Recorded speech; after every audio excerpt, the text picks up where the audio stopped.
Hello everybody, I'm Tripp and welcome to another edition of Tripp's Corner coming up. Today we visit with Hall of Famer and Athletic Director Matt Martinez from Cleveland High School.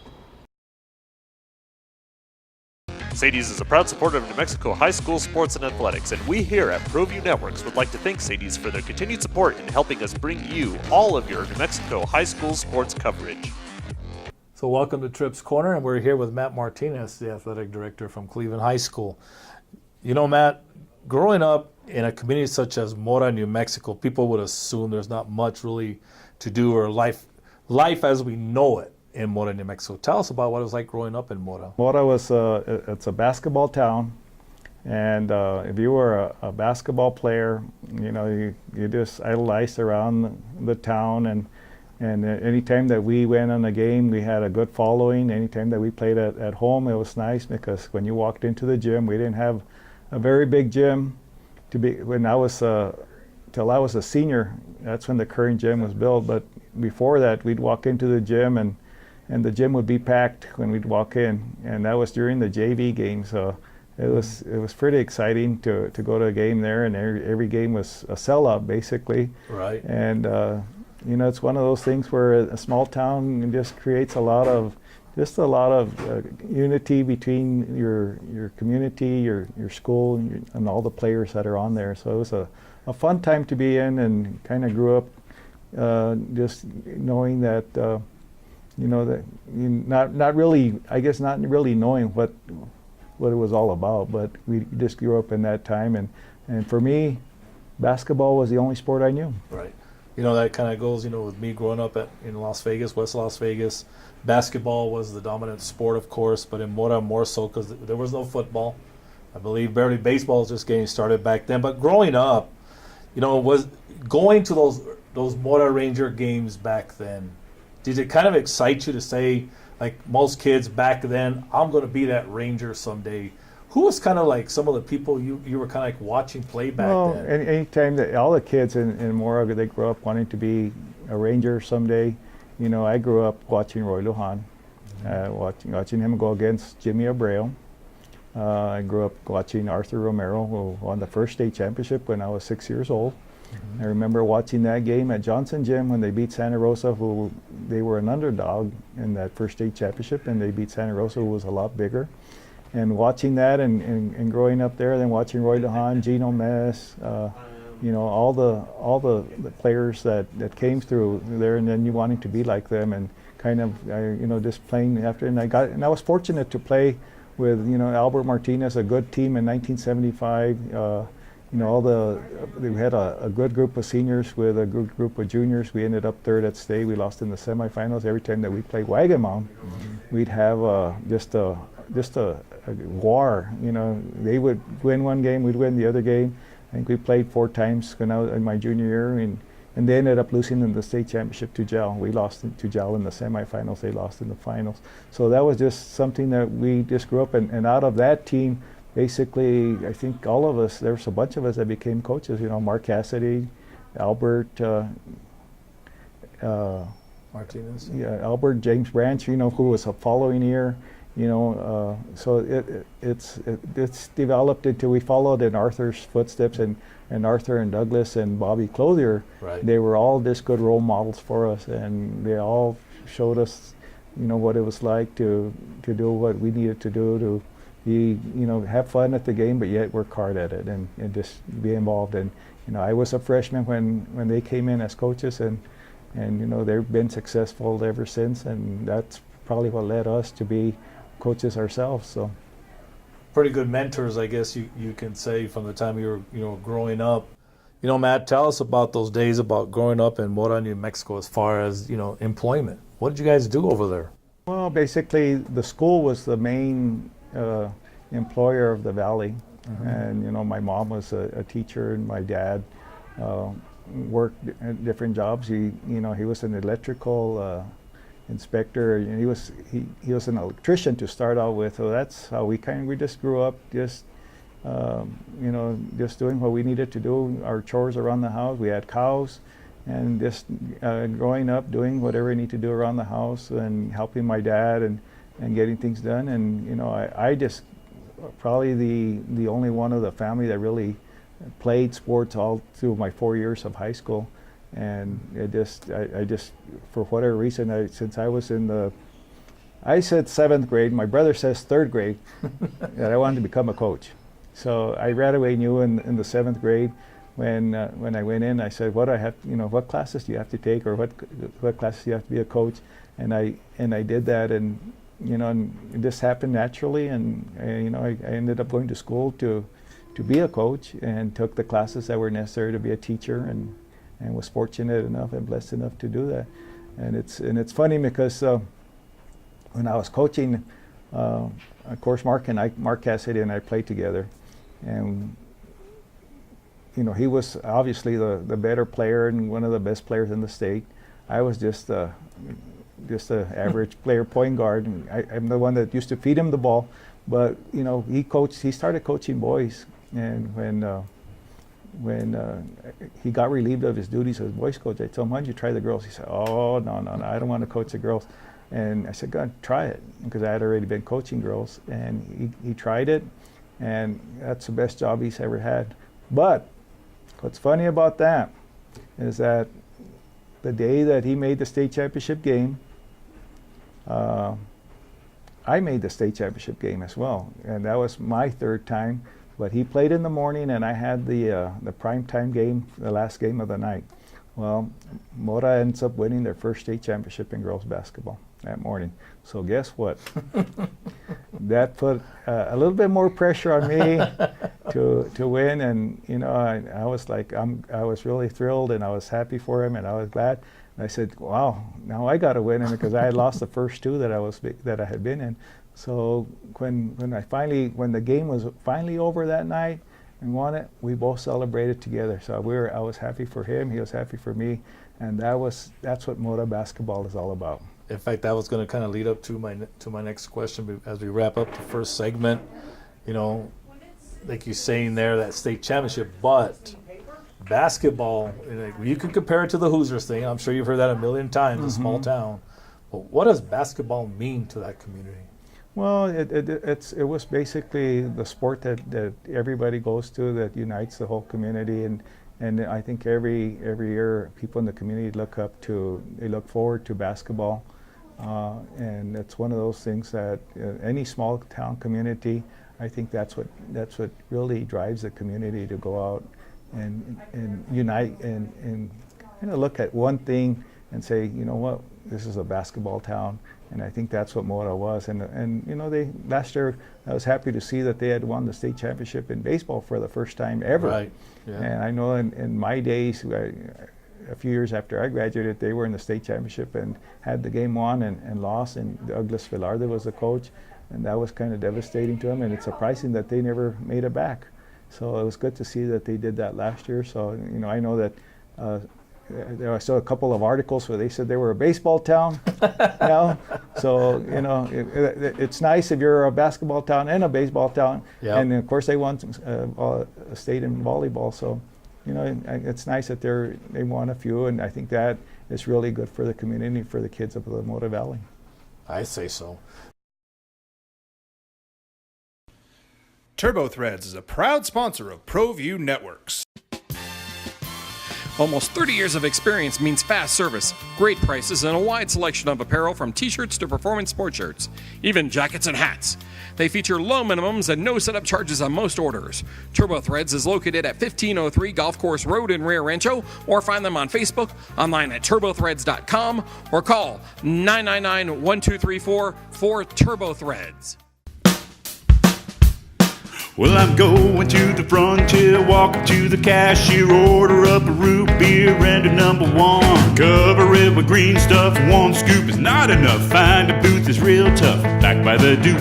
Meet my family, meet my friends in the quirkiest restaurant I have ever been. All of Albuquerque's favorite spot, it's the Frontier Restaurant. The Frontier Restaurant is a proud supporter of ProView Sports Network. Get into the game with Garden Swartz Team Sales. They have everything you need, from screen printing, embroidery, and digital printing services, high school letterman jackets, and all high school and club uniforms and individual and team apparel with the most reliable brands like Speedline, Rollins, and Wilson. And don't forget to check out the latest F7 Shut helmet. It's all at Garden Swartz Team Sales. Give them a call, 505-884-1234. Garden Swartz Team Sales. And we're back with segment 2 here on Tripp's Corner. We're with Matt Martinez, the athletic director at Cleveland High School. You know, Matt, so here you are, about to leave Mora, New Mexico. Decisions have to be made about college so you can fulfill those dreams of becoming a coach. What was that like? Well, I had to decide where I wanted to go, and my first step was, either Highlands or the University of New Mexico. And I went to the University of New Mexico. My brother was at the university, and I didn't coach at all at UNM, and I graduated in 5 years, and ended up getting a job at West Mesa. And he said, "You're going to be the freshman boys basketball coach." And I said, okay. And then for whatever reason, that job never materialized. So they asked me, "Do you want to be the girls C-team coach?" And I said, "Sure." I said, I'll look at it. I had never seen a girls basketball game in my life. And the first year I coached C-team, I won 3 games. I didn't know what I was doing. I'd watch Duke play one weekend and try and do their offense, watch North Carolina the next weekend, do their offense, and ended up winning 3 games that year, I think we got a little bit better every week, but we couldn't win any games. And so I kind of figured it out at the end of the year, and we ended up winning our last 3 games. And then the following year, I got promoted to a JV coach.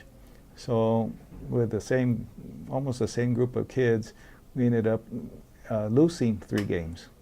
And winning the district championship, and of course I enjoyed that, but I didn't get a teaching job. I was a campus aide at the time, had a good time coaching, but then at that point I decided I got a job up in Zuni, head girls basketball, head girls track, and I was on my way, and in the middle of Grants, I turned around and I called Mark Cassidy, and I called Dr. Cordova. And I said, what can I do what program can I go into? And they said, come and get your master's at Highlands. And I did that. I didn't coach at all during that year, and I was hoping to get hired up in Mora, actually. My dad had just passed away and didn't get hired there. And the following day, my mom and I went up to Peñasco, applied there in Pojoaque. A week later, I got hired in both places, and for whatever reason, I took Pojoaque because the basketball was open. And I was a JV coach at the time. It wasn't really anything. Girls basketball at Pojoaque was secondary. Boys basketball was the main thing. Mm-hmm. And I took the JV and won the district championship the first year with the JV. And then they promoted me to varsity. At the same time, Mora called me. They said, offered me a job, and I got a call from the superintendent at 9 o'clock in the morning saying that I had been hired in Mora. And I said, I didn't even know. And at the same time, he said, you have 1 hour to decide whether you're going to stay in Pojoaque or go to Mora. And I said, I'm staying in Pojoaque. And that made my decision right away. And I ended up being the head girls basketball coach, head track coach, and was very blessed with some of the players I had, and just worked at it. Never thought we'd have the success we had, and ended up, in the state championship at that time. Kirtland Central and Shiprock were the 2 powers.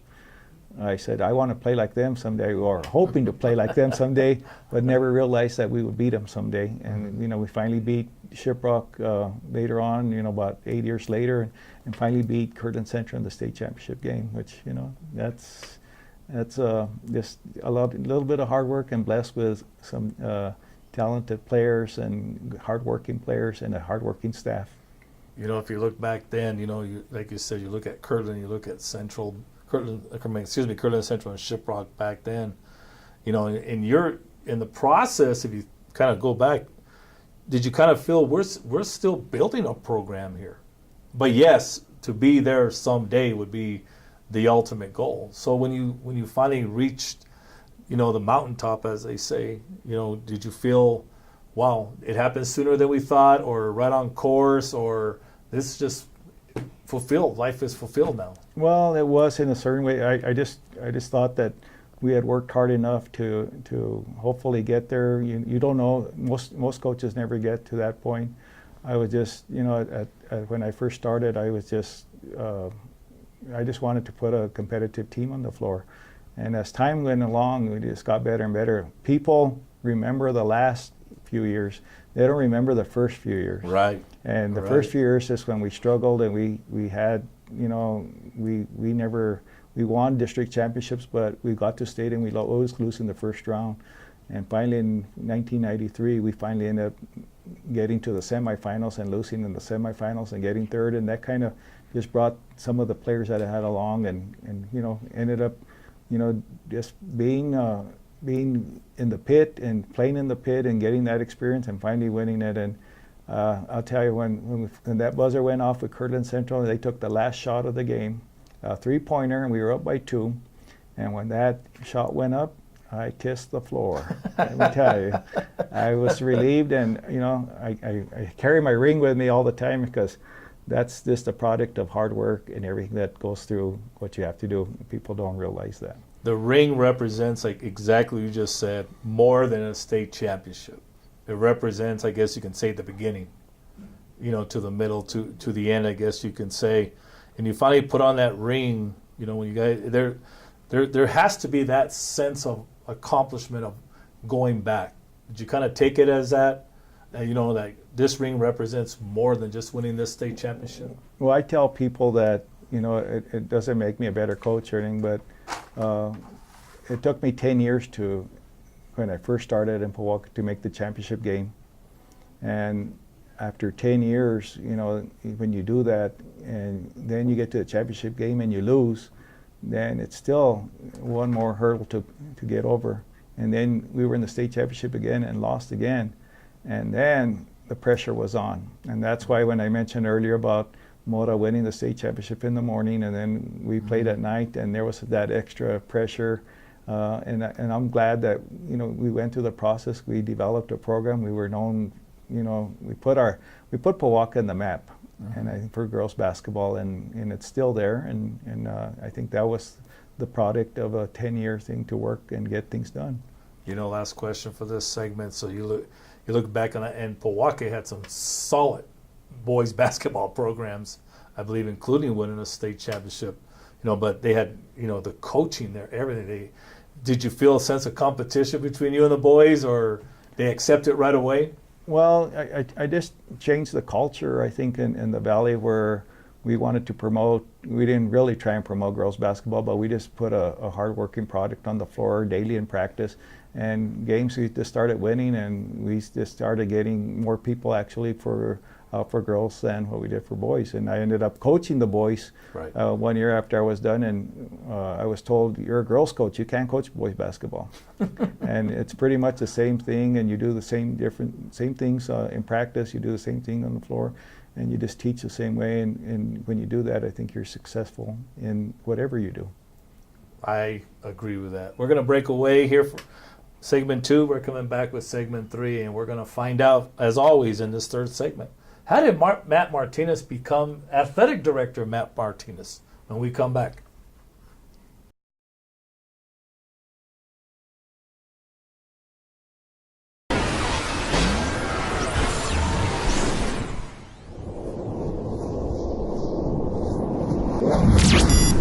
Don't sacrifice quality of flavor when you're in a hurry.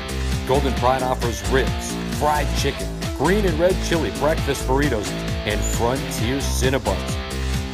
4 great locations, or visit us online at goldenpride@abq.com. Golden Pride Barbecue Chicken and Ribs, proud supporter of ProView Sports Network. Hey everyone, Adam Deal here with ProView Networks. Extreme Clean is a proud sponsor and supporter of ProView Networks and all high school sports athletics. Owner Mike McLean and Extreme Clean specialize in carpet cleaning for apartment, realty, business, and residential clients. With over 20 years experience, attention to detail and quality customer service matters. For more information, give them a call, 505-221-6440, Extreme Clean. Welcome back to Tripp's Corner, segment 3, and we're here with Matt Martinez. And Matt, we're talking about winning those state championships. Did you kind of feel there was a sense of relief when you won those state championships or that state championship? Very relieved. Beautiful. All right, we're rolling. Welcome back to segment 3 of Tripp's Corner. We're with Cleveland Athletic Director Matt Martinez. And Matt, let's go back for one last second or one last question concerning those state championships in a place like Milwaukee. You bring, like you said, there was a sense of relief, would you call it, that you won those state championships? What was that sense like? What was that feeling like?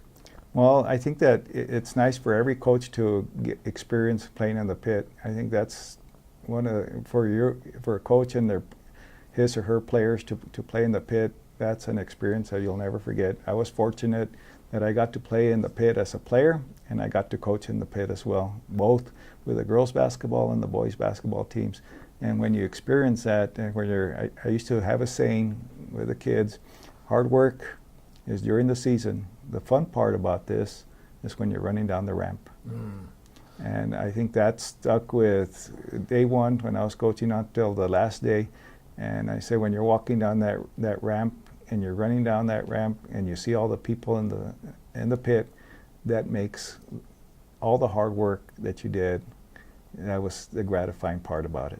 Yeah, you walk down that thing, as you know, and it just opens up. That was your reward, and I think that when you experience that, that's the most exciting. They'll be part of my coaching career that I'll never forget. And I was just fortunate enough to win one state championship, and people said, "Well, you should have won 4 or 5." And I said, "I'm not greedy.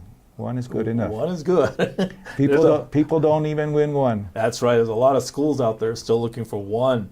But even more gratifying, is like we say, every year in each class, there's only 1 team that gets to walk up the ramp, carrying something pretty special. And let me tell you, when you lose the state championship and you're walking up that ramp, that's no fun.